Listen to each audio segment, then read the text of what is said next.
All right, so today we're diving into some unsettling reports coming out of Lebanon.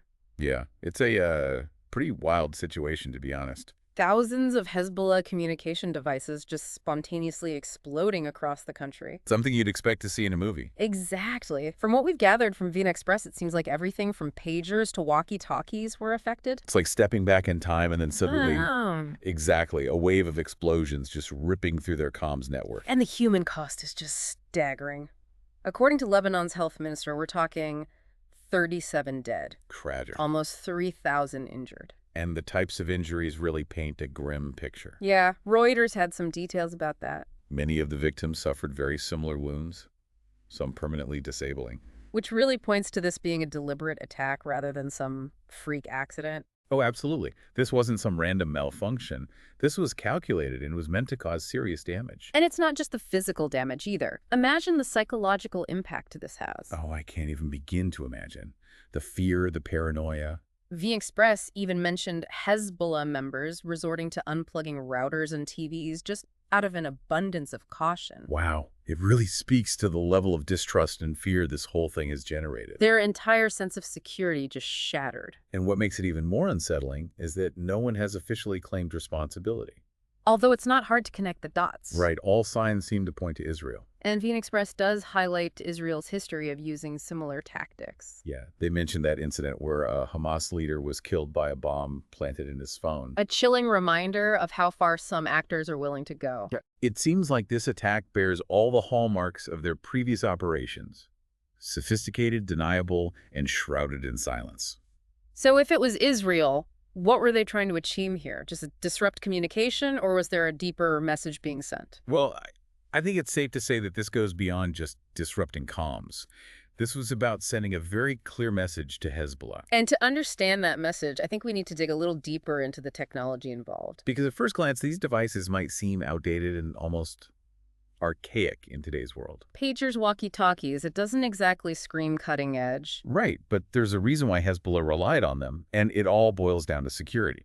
They distrusted conventional networks, saw them as vulnerable to compromise. So they stuck with what they knew, older tech that they believed was more difficult to infiltrate. So by targeting these devices, Israel wasn't just attacking equipment, they were attacking Hezbollah's entire security infrastructure. Exactly, they were saying, we see you and we know how to hit you where it hurts. And V Express mentioned that experts believe Israel may have exploited a vulnerability in the device's firmware, allowing for a remote detonation. Which, if true, is incredibly sophisticated. It's a whole other level of cyber warfare. It really makes you wonder about the lengths they went to and the resources they dedicated to pulling this off. And then there's the question of timing. Why now? Exactly. What led them to take such a bold and potentially risky action at this particular moment? Let's explore those questions, because this is where things get even more interesting. So we're talking about a time when things were already pretty tense in the region. Definitely VN Express really emphasized that. Turmoil within Israel's government, the U.S. pushing for a ceasefire between Israel and Hamas. And then boom, this happens.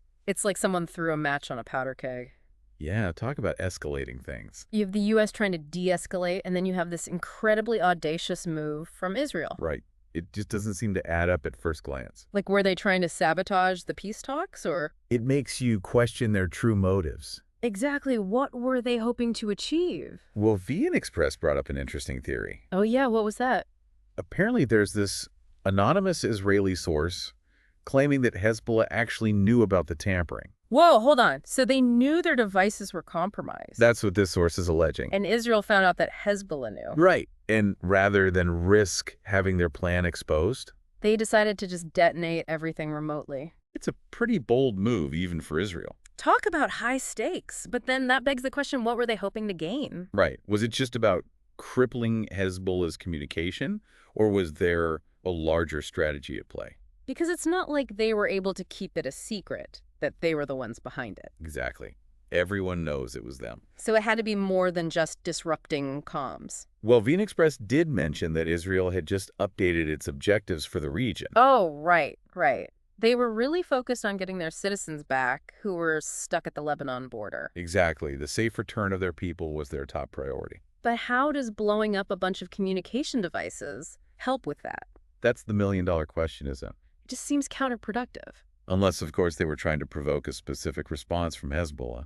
Like a reaction that would somehow force Hezbollah to the negotiating table. Maybe, or at least create an environment where negotiation seemed like the only viable option. So either they were trying to back Hezbollah into a corner or Or it was a massive show of force intended to make them think twice before they acted up a again. very expensive and dangerous show of force. Definitely one with potentially huge ramifications. Speaking of ramifications, how did Hezbollah respond to all of this? So Hezbollah's communications network is in shambles, their sense of security shot. Yeah, it's hard to overstate the impact this had on them. The Express really painted a picture of controlled chaos within Hezbollah. Oh yeah, they were reeling, trying to figure out what hit them, how to respond. Publicly, of course, it was all about retaliation. Right. Threats of swift and decisive action. Which, given their history, definitely got everyone's attention. Oh, absolutely. But behind the scenes, I'm sure there was a lot of scrambling. Frantic efforts to assess the damage, tighten security protocols. And most importantly, figure out how to prevent something like this from happening again. Which is a pretty daunting task when you think about it. Oh, for sure. Yeah. Because they were so confident in this older technology. Right, they saw it as their shield, their way of staying under the radar. And suddenly that shield was gone, shattered into a million pieces. And now they have this huge dilemma.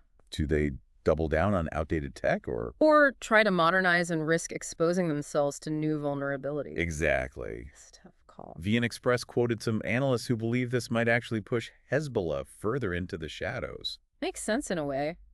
I mean, if modern tech is now a liability. Right, go even more old school, even more offline. Become practically invisible in the digital world. But can that really work in today's world? I mean, can you really operate effectively when you're completely off the grid? That's the billion-dollar question. And I'm not sure anyone has the answer. It's like they're trapped between a rock and a hard place. Exactly. Damned if they do, damned if they don't. And this whole situation just really highlights how technology has changed the game when it comes to global conflict. Absolutely. Yeah. I mean, we're talking about pagers and walkie-talkies being used as weapons. Things most people consider relics of the past. Right. And yet here they are at the center of this high-stakes international incident. It really makes you think about the vulnerability of everything around us. And the lengths that some actors will go to exploit that vulnerability. It's a sobering thought, to say the least. It really is. Well, this deep dive has certainly given us all a lot to think about. The events in Lebanon, the technology, the motives, the implications. It's a complex web. It is, and it just goes to show that sometimes the most seemingly insignificant details can have massive consequences on a global scale. You never know what seemingly small event could unravel the entire system. Exactly. It's a reminder that we're all interconnected in ways we may not even realize, and the choices made by one actor can have ripple effects that are felt around the world.